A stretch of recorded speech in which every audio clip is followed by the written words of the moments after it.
So I got an after action report I can share with you. Yeah, I can answer that question. Sorry. So like, all right, you guys keep asking about this deal.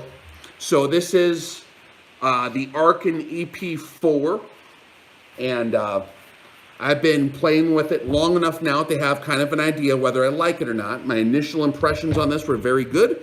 Of course, we did the tracking graduation precision test, okay?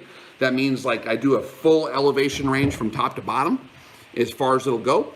And I dial it up and down, and I put it on the truth stick, and I trigonometrically verify that the tracking is accurate.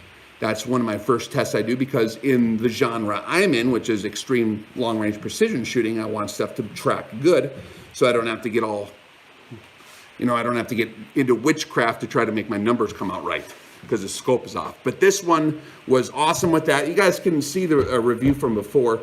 This one did really good on that. Actually, it passed the freeze test very well. Like, everything turns fine when it was, I forget how cold it was. I think we got it to negative 29 degrees Fahrenheit, like for 24 hours, and we took it out, and along with a bunch of other optics. And that was the SH4, I believe. And everything worked fine on it. Magnification ring is working fine on here. That's probably the snuggest part of it. That's not a bad thing, because you don't want it to be totally slopped out either, because then you have other problems. But in terms of turning it when it's cold, the parallax actually functioned good in the freeze test, and it's been holding up good. We have it right here on the, this is a axial precision convergence. It's that same rifle we've been using for quite a while. Proof Research barrel. I got the Acadian Armament Pantera on there. Actually, I really like that suppressor. It's lightweight, and it works very well. It doesn't change my point of impact all that much on this rifle. Harris bipod with my sponge job on there that I sponged. And then this is a carbon fiber stock that's made by Axial Precision. This is very lightweight. This rifle's like stupid light. Even with the can on there, it's very light. And with this big optic. So the EP4 is the 34 millimeter version.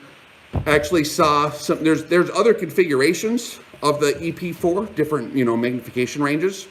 And I got to see 2 more of them at the last class we did, the ELR course in Rotan, Texas, where we're shooting out really far, like way past a mile, like 2,000, 3,000 yards, as far as you really want to go. And I saw 2 of these at that class on big magnums, and they were working really good. And so I always check at all the classes the tracking of these different scopes and the performance, and I log what breaks, and I log, like, I keep track of this stuff so that I can give you guys a lot more confidence in my analysis of optics and in general equipment. So that's one of the nice things about being in the training side, is I get to see everything on the market repeatedly to have a large enough sample size to where it's not like I just got one in for review and drew a whole conclusion on that. I get to see a lot of them. And so it takes, otherwise it's a very, very slow process to gain confidence, but when I get to see a lot more scopes, it helps a lot. So, but no, this Arken, dude, like I handed it, and it's a brand new company. They're really, really, really good for the money. So this would definitely blow the socks off of anything else in that price range from what I'm seeing so far. They're doing really good. Actually, they responded very well. I got to see their first and second generation of a different series, and actually was talking with the guys trying to help them evolve the product a little faster. That's one of the things that I do in as a reviewer, is I work with different outfits or try to assist everybody in giving them feedback, right? And so I do that with a lot of different outfits, but they actually were very responsive to, like, I wrote like a detailed deal, and they want to make good stuff. So this is kind of the evolved model, and it's nice. It's and it's only, what do they cost? Anyone know what these things cost? So it's sorry about that, low power mode there. So it's like 34 millimeter optic. When I handed it to my guys to look at, even the SH series scope, which is like only $350, and they have 0 stops and all that on there, they thought, like, dude, like, they were shocked that it was $350 for one of them. They thought at least like 1,000, at least 1,500, And this thing, you would assume by playing with it, just how everything's put together, it's got a very good control group on it. Everything does track very well, like under like 0.5% error if you can discern that, and that could just be parallax.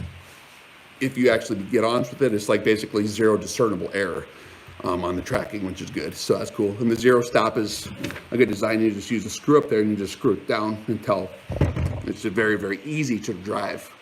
Yeah, I get to play with these things a lot, and they actually come out with a good optic. But this one, the EP, the 34 millimeter, is like under $600, I think, if you can find one right now. High demand, high and low supply, right?